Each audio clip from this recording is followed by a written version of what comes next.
Boa noite, irmãos. Como vocês têm achado ou visto aí essa disciplina Cristologia? Então, dá um feedback para nós lá no grupo, né? Nos grupos da Escola Capacitando e nos deixe saber aí como você tem visto, né? Esse conteúdo, quanto foi proveitoso ou não para você. E hoje nós vamos aí para o último capítulo da nossa maratona, da nossa jornada.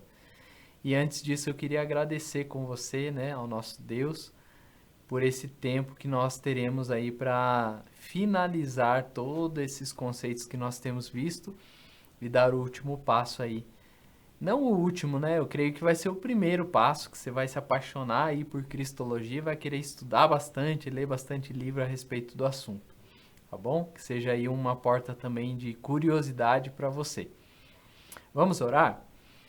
Pai, nós queremos agradecer a Ti, Senhor, por esse tempo precioso que o Senhor reservou especialmente para que nós estivéssemos aqui ouvindo da tua palavra e também entendendo um pouquinho mais daquilo que é o estudo dela. Obrigado, Senhor, por esses meus irmãos que estão aqui comigo, Senhor, dispondo tempo, dando, Senhor, um pouco do seu compromisso para estar aqui e ouvir a Tua palavra e também estudar comigo. Nós não somos os donos da verdade em momento nenhum e não queremos dar essa impressão, mas nós queremos ouvir do Senhor aquilo que o Senhor tem para nos instruir através da história, através da Bíblia, através de todos os recursos que o Senhor nos deixou, para que nós pudéssemos utilizar com inteligência e também, Deus, dentro da tua vontade, com o nosso coração ligado no teu espírito, Pai, em nome de Jesus. Amém. Então hoje, diferentemente das outras aulas, recapitulando um pouquinho, né? Aula 1, introdução, conceito de cristologia. Depois nós fomos falar sobre os estados da pessoa de Cristo, humilhação, exaltação, sobre os pactos. Depois nós falamos sobre as diferentes nuances ali da pessoa de Cristo. Falamos sobre os nomes de Cristo, não sei se você lembra. Depois nós fomos para a obra de Cristo, ou seja, qual o ofício, qual o trabalho de Jesus Cristo aqui na Terra. Por que ele foi enviado e para que ele foi enviado. E hoje nós vamos falar um pouquinho sobre a cristologia moderna, ou a cristologia atual. E por que a gente tem essa última parte da cristologia? Para nós entendermos um pouquinho da cristologia, então da formação desse estudo na história e o momento atual, o que nós estamos vivendo e vemos como influência hoje.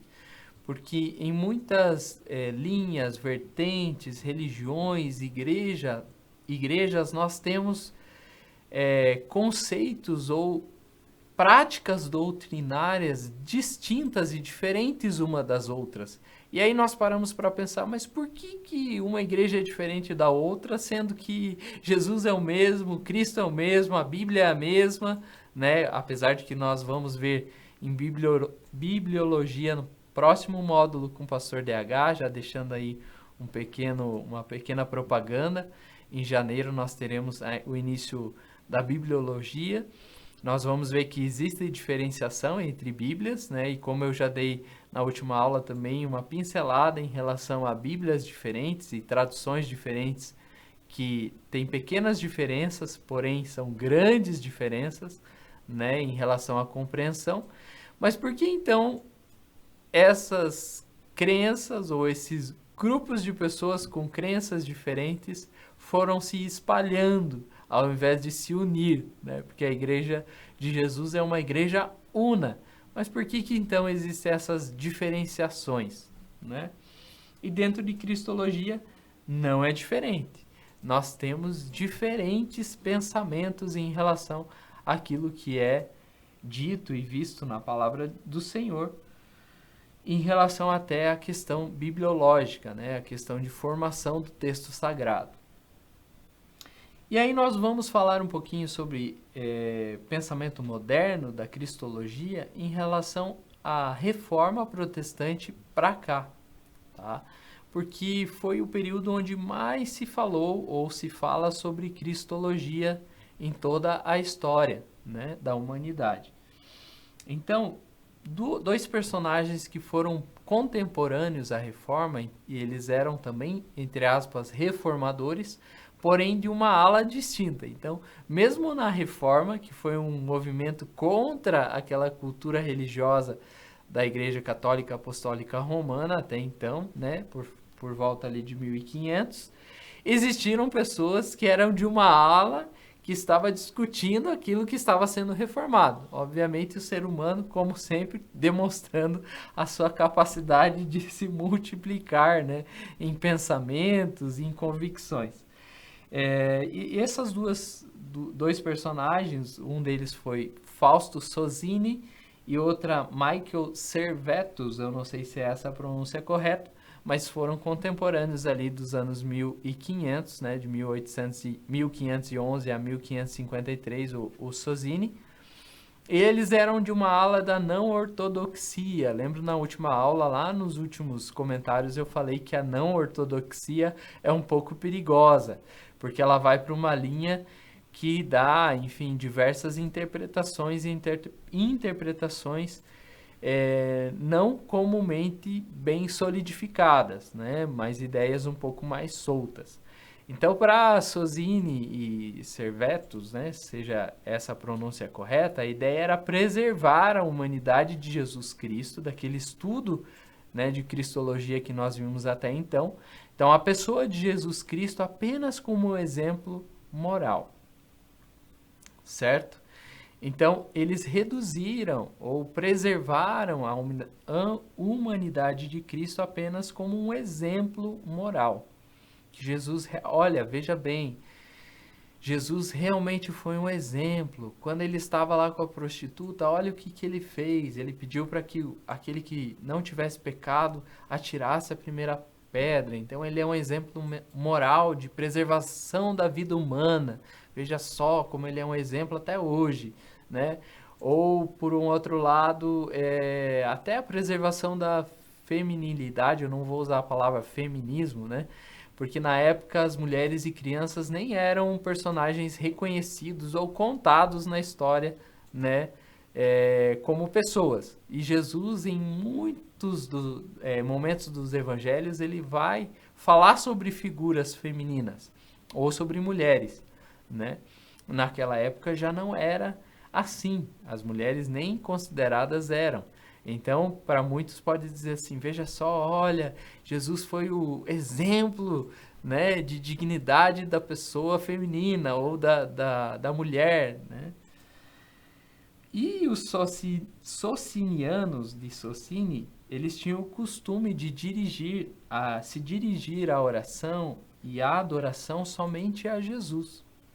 Então, eles deixaram um pouco de lado a figura de Deus, o Pai, e eles se referiam em relação às orações deles e aos momentos de adorações deles somente à pessoa de Jesus. E veja só que interessante, existem igrejas hoje, movimentos cristãos que também vão por essa linha, né? Que excluem um pouco da liturgia o nome de Deus e exaltam só a questão da pessoa de Cristo. Ah, Diogo, mas não é tudo a mesma coisa? É tudo a mesma coisa, mas veja só o perigo que, no caso ali, eles vieram a fazer, né? Eles trouxeram a pessoa de Cristo a um patamar ao qual Cristo, o Filho, não tinha, né? Lembra das funções distintas lá, porém as características essenciais iguais, né? Então, nós temos a distinção entre as pessoas. Porém, aqui para os socinianos, não. Eles desconsideraram a divindade principal, ou a divindade de Deus o Pai, né?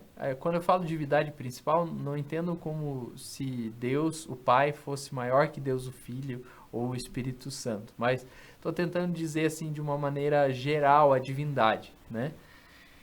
E eles aproveitaram a onda do iluminismo, porque naquela época ali, paralelo ao que estava acontecendo o iluminismo histórico, né? Então você que aprendeu lá na história antiga ou história moderna, você vai ver que existiu um movimento, né, humano, que foi o iluminismo. E o iluminismo trouxe diversos conceitos humanistas, né, inclusive para o ambiente religioso. Então, no caso de Sozzini e Servetus aqui, eles aproveitaram essa onda iluminista e rejeitaram tudo aquilo que era uma ortodoxia da religião da época. Como eles eram reformadores também, né? Então, o que aconteceu com eles? Em vez deles seguirem na linha ali dos principais reformadores mais tradicionais, eles pegaram tudo aquilo que era da Igreja Católica, inclusive as coisas boas, e falaram, não, agora vai ser diferente.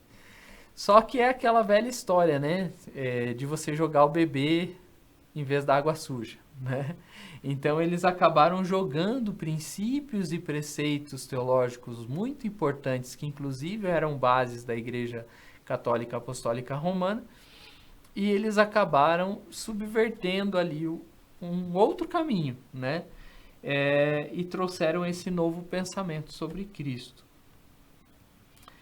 Então, na instrução, na catequese, né, ou no catecusmos, ou nessa instrução catequética, né, daquela evangelização, digamos assim, trazendo mais para a nossa realidade atual, dos hinos, da instrução bíblica primária, da catequização nas igrejas pós-reforma, das igrejas protestantes, eles garantiam esse apoio contínuo ao dogma da igreja, que era um Jesus histórico e Jesus querigma.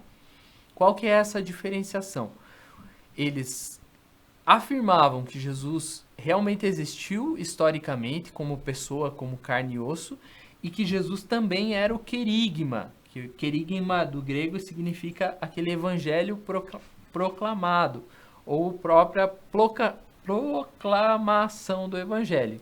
Então, o querigma, né, do grego ali, querigma, é o evangelho proclamado. Então, eles acreditavam, né, as igrejas protestantes, nesse dogma, que Jesus ele realmente existiu historicamente e que ele era o querigma, ou seja, ele era o próprio evangelho.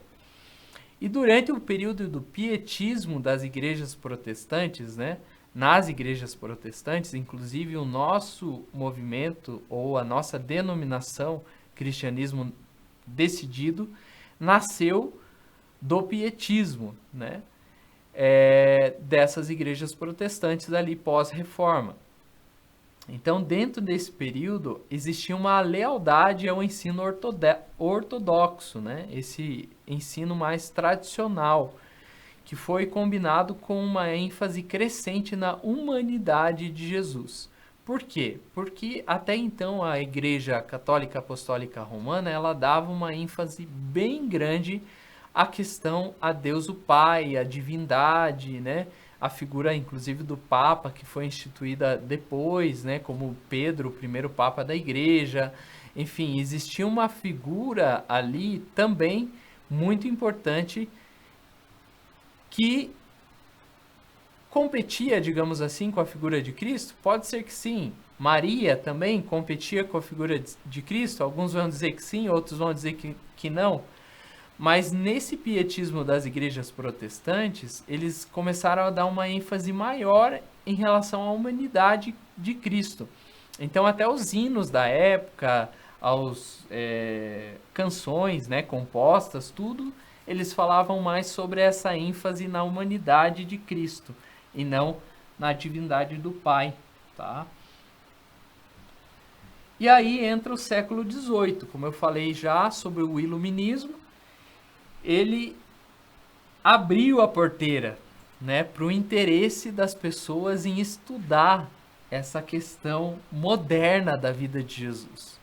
Ou seja, uma atenção detalhada ao problema da credibilidade relativa aos registros do Evangelho. E aí começou aquela salada, né? Alguns dizerem, não, Jesus existiu, mas nos evangelhos, veja só, não tinha uma historicidade crítica em relação à existência, mas ele já tinha irmãos, ele tinha uma mulher, uma meia-irmã, não sei das quantas, sabe? Começou estudos assim, até de um pouco conspiratórios, digamos assim, né? Claro, existiram estudos muito bem fundamentados e bem embasados, porém existiram também estudos que trouxeram, né, a temáticas muito alheias ao que a gente conhece de evangelho hoje. E aí, esses historiadores começaram a ter como principal alvo, né, essa crítica iluminista, não o dogma das duas naturezas que nós vimos lá na aula 2, lembra da natureza divina e da natureza humana, que são a dupla natureza de Cristo, mas também da doutrina da expiação vicária. O que significa essa palavrão vicária aí, né? Ou seja, a doutrina de um único sacrifício, ou de um sacrifício expiatório único. Ou seja, Cristo como substituto perfeito. Lembra que a gente viu na aula passada, que eu até brinquei, né? Se nós fôssemos calcular todo o pecado da humanidade histórica, né? E visse que, por exemplo, toda a história humana, da existência humana, vai precisar de sei lá quantos milhões de bodes sacrificados, né? E Jesus cumpriu exatamente essa medida. Então, esse dogma, que já era desde aquela época, né, da igreja primitiva até os dias de hoje, já bem consolidado, eles começaram a criticar de maneira histórica, né? Então, um criticismo histórico também em relação a isso. E esses críticos, eles não romperam repentinamente com essas ideias tradicionais, tá? Mas eles abandonaram algumas coisas em relação à figura da pessoa de Cristo. Por exemplo, eles abandonaram a crença nos milagres de Cristo. Nos milagres, por exemplo, da água se transformando em vinho, no milagre da multiplicação dos pães, né? Eles começaram a ver que historicamente não tinha um embasamento tão profundo, segundo aquilo que eles acreditavam, né? O nascimento virginal de Cristo. Não, isso aí é só uma figura de linguagem. Veja só, José e Maria ali e tal, né? De repente aconteceu alguma coisa e tal, e daí o Espírito Santo, Deus ali, não, opa, vamos aproveitar, né? E aí a história de Cristo vem com um nascimento não virginal. Então você veja o perigo de você começar a querer explicar a Bíblia pela história, ou por uma crítica fora daquilo que é a revelação de Deus, né? Lá em Bibliologia, nós vamos estudar que nós, como cristãos, cremos na Bíblia como revelação completa e perfeita daquilo que Deus poderia transmitir a nós humanos, meros mortais, nesse tempo. Se nós não temos isso como premissa, nós estamos sujeitos a todo esse tipo de coisa aqui, né? Então, estamos sujeitos, por exemplo, a uma teoria de que Jesus não nasceu de um nascimento virginal, que Jesus não realizou os milagres exatamente como aquilo que está escrito, ou que a ressurreição de Cristo, na verdade, não era bem uma ressurreição, era uma imagem que as pessoas viram e talvez uma lembrança, uma forma de Jesus estar vivo ainda no coração e na mente, no espírito daquelas pessoas, entende? Então aí a gente começa a ver essas nuances, né? Por exemplo, o segundo advento, né? Gradualmente eles foram abandonando essas ideias tradicionais e essas crenças mais ortodoxas. Essa queda da crença do segundo advento é o que deu, por exemplo, origem ao espiritismo, ou linhas mais tradicionais do espiritismo que nós temos hoje. De que a volta de Cristo, na verdade, não vai existir, né? O inferno está dentro de nós, o inferno e o céu estão dentro de nós, enfim. São teologias, ou até não só teologias, né? Mas teorias, melhor dizendo, não teologias, mas teorias que são lógicas. Teorias que são muito lógicas para a nossa razão humana. Porém, são teorias não bíblicas, no sentido profundo e ortodoxo da palavra, né? E aí nós vemos perigos de nós estarmos aprofundados num evangelho um pouco diferente do que aquilo que sempre foi dito, estudado, crido, né? E aí nós começamos a ir para uma zona de perigo. No século XIX, um séculozinho depois, existiu uma ruptura mais ampla na Igreja Católica. Então as pessoas começaram, né, os estudiosos e os críticos começaram a abandonar um pouco mais ainda daquele evangelho raiz, vou dizer assim, né, ou aquele evangelho ortodoxo tradicional lá de trás, justamente por causa daquela influência do iluminismo que nós já vimos, né? Então, no iluminismo, nós tivemos uma ascensão da questão da mentalidade humanista, né? Da razão, enfim, né? Da ascensão ali das artes e tudo mais. Você vai estudar a história, você vai ver que o iluminismo foi e eu acho que o principal movimento da sociedade, né?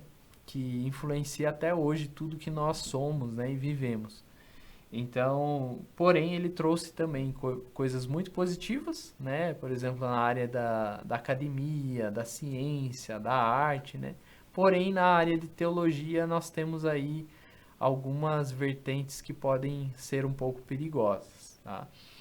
Então, as fontes, na época, o que aconteceu ali no iluminismo? Existiu o desenvolvimento, né, acentuadíssimo da cátedra e da academia, né?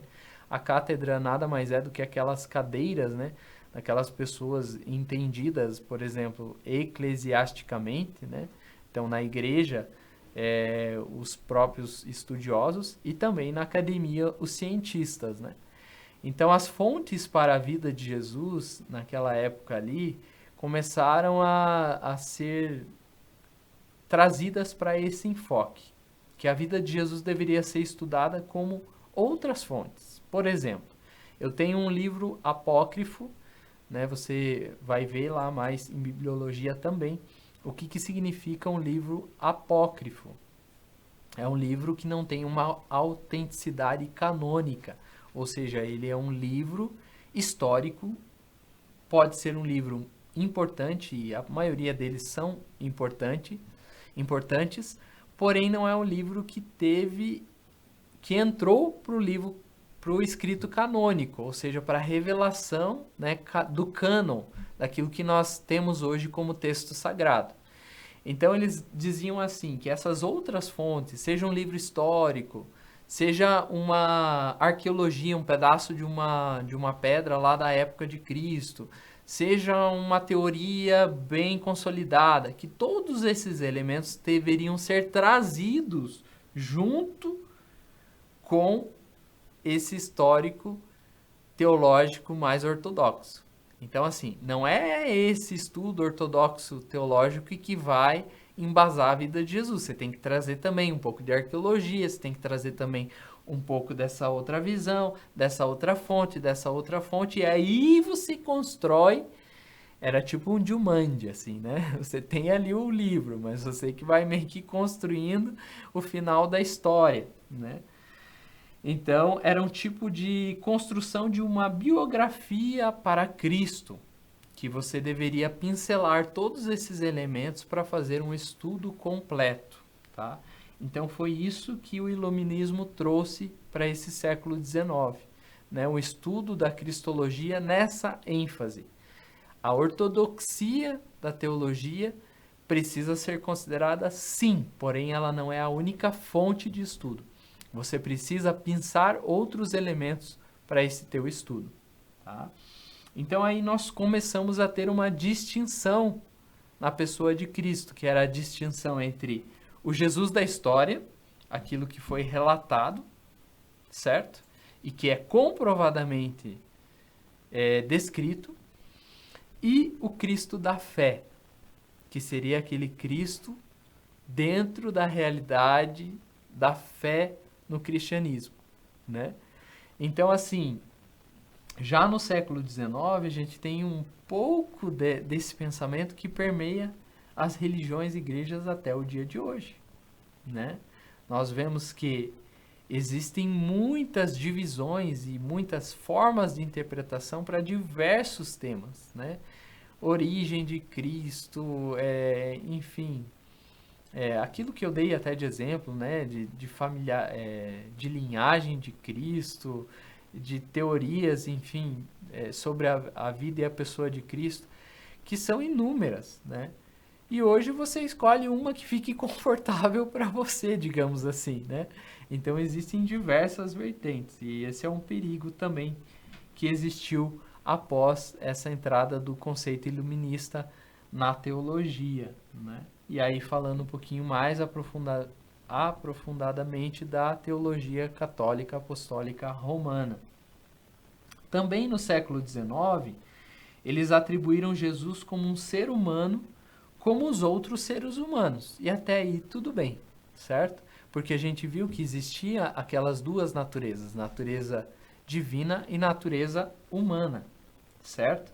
Mas eles atribuem Jesus como um ser humano como os outros seres humanos, porém com uma consciência elevada da presença e do poder de Deus, ou seja, Jesus esvaziado ou descartado os aspectos da divindade na pessoa de Cristo, que Cristo foi um homem de carne e osso assim como eu e você, só que a diferença entre eu e Jesus, ou entre você e Jesus, é que Cristo ele tinha uma consciência mais elevada da presença e do poder de Deus. Então ele era uma pessoa com uma consciência evoluída, né? E aí são pensamentos que influenciaram, primeiro, um movimento chamado ateísmo e também um movimento ou movimentos de espiritismo ou ocultismo que nós vemos hoje, tá? Então você veja o quanto é importante você ter uma interpretação correta do texto sagrado para que você tenha uma linearidade de pensamento e você não caia, às vezes, em pegadinhas. E eu não estou dizendo que ateísmo ou espiritismo é pegadinha ou não, né? Cada um faz aí o seu juízo de valor. Mas, aqui, de maneira lógica, veja só, eles consideram Jesus como um outro ser humano, como eu e você. Ok, é super lógico, porque Jesus existiu em carne e osso. E que esse ser humano, assim como eu e você, tinha uma consciência elevada sobre quem era Deus, sobre seu Pai, enfim. Então, tudo aquilo que nós vimos que era o dogma da divindade de Cristo, né, de 100% Deus, 100% homem, no Pai, no Filho e no Espírito, ele é descartado nessa teoria. E aí você começa a ter um Jesus mais real e mais moldado ao humanismo, né? Porém, descartando aspectos muito importantes da teologia, que são aspectos que dão base à fé, né? Isso se deu também sob influência da filosofia. Naquela época, ali no século XIX, começaram a surgir alguns filósofos muito importantes que influenciaram a academia, né, e o estudo na época e até hoje. Então, filósofos que tiveram teorias, por exemplo, a teoria moral de Kant, né, os kantianos, e as teorias históricas de Hegel. Hegel foi um seguidor aí de Kant também, você que já estudou ou viu falar um pouquinho sobre antropologia, filosofia, né, coisas assim, você vai ouvir falar sobre Kant lá, né, a teoria kantiana e as teorias históricas de Hegel também. Tá? Então foi com influência nisso também, nesse estudo dessas outras áreas de conhecimento que a teologia foi influenciada. E aí nós entramos no século XX, indo quase para o final aí, né? Nós vemos que no início do século XX, as autoridades mais influentes do Novo Testamento, ou seja, aqueles estudiosos, eles estavam empenhados na busca pela essência do cristianismo e pelo Jesus da história. Eles eram exegetas, ou aqueles defensores da fé, e eles queriam defender que Jesus historicamente tinha, né, acontecido assim de maneira ferrenha.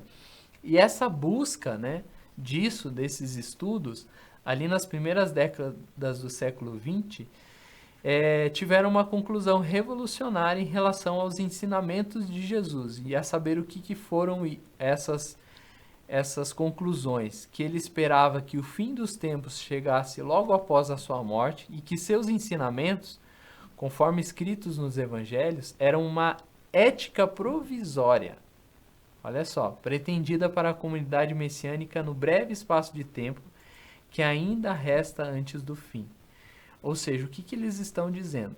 Eles estão dizendo que a mentalidade de Cristo homem, ou Jesus Cristo, né, a figura de Cristo na época, a mente de Cristo é que o fim dos tempos seria logo após a sua morte, e que os ensinamentos de Cristo eram uma ética provisória, só para aquele tempo, para aquela comunidade ali do Messias, no breve espaço de tempo que ainda restava antes do fim.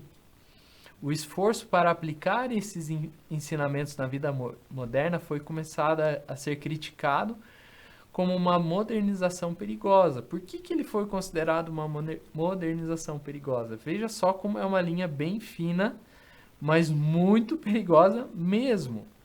Eles estavam dizendo, ali no século XX, né, esses estudiosos que começaram a querer cavar muito na história e comprovar arqueologicamente, historicamente, criticamente que Jesus realmente tinha existido, eles começaram a ter ensinamentos e conclusões, né, de que Cristo tinha uma mentalidade finita ali, ou temporária, né? E que aqueles ensinamentos de Cristo nos evangelhos eram apenas uma ética para aquele tempo. Então veja só, se a gente for trazer esse pensamento do século XX para o pensamento de hoje, é muito límpido a comparação ou a analogia de muitas igrejas e muitos movimentos cristãos ou evangélicos com esse evangelho desse Cristo. De que aquilo que Jesus falou naquela época, mas não é bem assim, veja só, sabe? Então, assim, você começa a abrir concessões, você traz elementos históricos e traz elementos da crítica que muitas vezes são importantes, mas você começa a desconstruir a figura da pessoa de Cristo para dar margens ao pensamento e ao modo de vida como nós vivemos hoje. E isso é muito perigoso, né? Ao meu ver, pessoalmente, muito perigoso. Para alguns estudiosos também muito perigoso.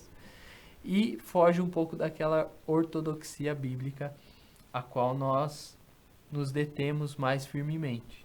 Tá? E aí nasce o criticismo formal, né, com teólogos alemães que ali nos anos 20, já em 1920, né, ali na meados da década da Primeira Guerra Mundial, viram o desenvolvimento de uma nova teoria sobre essa composição dos evangelhos. Né? Por causa da origem dessa teoria, essa teoria é chamada de criticismo formal. Por quê? Porque foi uma teoria que começou a criticar tudo aquilo que era posto como dogma ou como algo já solidificado. Né? E qual que era o objetivo desse criticismo? Uma reinterpretação da cristologia da igreja primitiva. Então eles começaram a discutir, mas será que Jesus foi assim mesmo? Né? Mas e ó lá, a linhagem de Jesus era tal, e como é que na história tinha aquele livro apócrifo tal que diz o contrário, ou que diz isso, ou que diz aquilo, que é mais historicamente, digamos assim, aceito do que isso que está escrito no Evangelho. Então, o que a gente vai fazer? Tem um livro aqui histórico que é um pouco mais, digamos, historicamente comprovável do que o Evangelho. Nós ficamos com esse livro histórico ou ficamos com o Evangelho? Né? E aí você começa a ter o trabalho do exegese bíblica ali, da apologética bíblica também, né? A defesa do Evangelho ali, da fé no Evangelho. Então aí o objetivo do criticismo foi justamente isso, uma reinterpretação da cristologia primitiva, tá? Ou daquilo que nós conhecíamos lá como ortodoxo. Então a figura de Jesus Cristo tornou-se um elemento tanto unitivo quanto divisivo na cristandade, né? Então assim como Cristo é o único e suficiente e aquela figura na história que une todos os cristãos do mundo, Jesus Cristo também se tornou aquela figura que divide todos os cristãos no mundo, né? Então, todos os cristãos estão unidos em sua lealdade a Cristo, né? Embora alguns expressem sua lealdade de uma maneira ou de outra, né? Então, assim, um expressa sua lealdade de maneira X, outra Y. Então, por isso existem essas várias maneiras doutrinárias e litúrgicas diferentes. Existe aquele que vai falar um texto e a igreja repete, vai ter, né? Então, assim, até a liturgia da própria igreja muda por conta desse elemento, né? De Jesus Cristo, da figura de Jesus Cristo. Mas a doutrina e a liturgia da igreja, ou dessas igrejas, também separam as comunhões cristãs uma das outras. Por exemplo, hoje, os católicos romanos, né? E os ortodoxos. Existe a igreja ortodoxa, que é a igreja católica, porém não é a católica apostólica romana. É a igreja ortodoxa. E, inclusive, um dos conceitos ou teorias que separaram essas duas igrejas foi em relação à pessoa de Jesus Cristo, a forma de compreensão dessas questões, né? Por exemplo, a ideia do católico romano e do protestante também figura ali na pessoa de Cristo, né? Diferenças em relação a essa pessoa, o que nós vimos agora há pouquinho atrás, em relação ao que eu falei de Maria, em relação a purgatório, enfim, todas aquelas outras coisas concernentes à salvação na pessoa de Cristo, né? Então, há divisão também por conta desse pensamento. E aí, já partindo para o final e para a gente resumir tudo isso num bolo só, né? Eu peguei um texto aqui, um parágrafo que resume bem toda essa questão da cristologia moderna de uma linha um pouco mais ortodoxa, um pouco mais tradicional, mas que traz para nós um apanhado geral da pessoa de Cristo e que nós devemos, né, levar como uma consideração, né, em relação ao que está escrito aqui, porque realmente acaba sendo um pensamento um pouco mais original, mais bruto, digamos assim, porém menos arriscado. Que diz assim: apenas uma pessoa em toda a história da humanidade seria capaz de cumprir as exigências do legislador ou de cumprir a lei. Lembra que eu falei que Jesus ele cumpriu toda a lei, né? E apenas essa única pessoa também seria capaz de satisfazê-lo em vida e em morte. Então, as exigências da lei satisfeitas em vida e também na morte, essa pessoa é Jesus. O homem-Deus, olha que interessante essa expressão, né? Natureza humana e natureza divina, a divindade e também a humanidade de Cristo. O Cristo unigênito, que cumpre toda a tipologia do Antigo Testamento, que era toda aquela figura de Jesus ou do Messias lá do Antigo Testamento, apontava para ele próprio. E ele consegue aglutinar, ou seja, reunir em seu sacrifício vicário, lembra que eu falei que seria o sacrifício perfeito, ou o único sacrifício, o sacrifício vicário na cruz, que aconteceu na plenitude dos tempos, ou seja, em tempo oportuno, que Deus o Pai, né, fez lá toda a trama cósmica, como diz nosso pastor DH, para que naquele momento a língua grega, né, fosse extremamente difundida, a mente humana estivesse totalmente também desenvolvida, enfim, todos os movimentos, né, sociais e da sociedade como um todo tiveram seu auge ali na época de Cristo, nessa plenitude dos tempos, com base numa natureza e vida perfeita que não conheceu pecado algum, ou seja, mesmo na natureza humana e com a natureza divina, ele não conheceu, ou seja, não existiu mistura ou não existiu a ação de pecado nele, na pessoa de Jesus Cristo. O papel de sacerdote, ofertante e oferta. Ou seja, Jesus ele cumpriu de maneira completa e única tudo isso, sendo um sacerdote, sendo um líder, né? Sendo um ofertante e sendo a própria oferta. Ou seja, Cristo como Deus, né? transformado ali em sacerdote, em ofertante, em oferta, o sacrifício perfeito, Cristo Jesus, Deus, 100% homem, 100% Deus, Deus o Pai, Deus o Filho, Deus o Espírito Santo. Amém. Certo? E aí nós finalizamos aí esse primeiro arrazoado aí sobre cristologia. Talvez em breve tenhamos outras conversas sobre isso.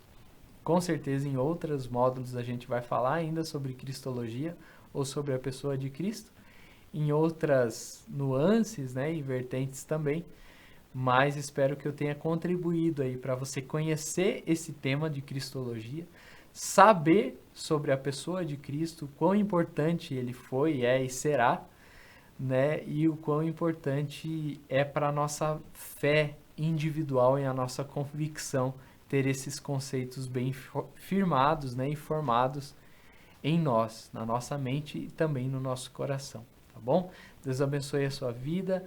Dúvidas, usem os grupos, perguntem, não fiquem sem resposta. Se a gente não tiver a resposta, a gente vai atrás da resposta, vai estudar e vai aprender junto com você nesse tempo. Deus abençoe a sua vida e bom estudo.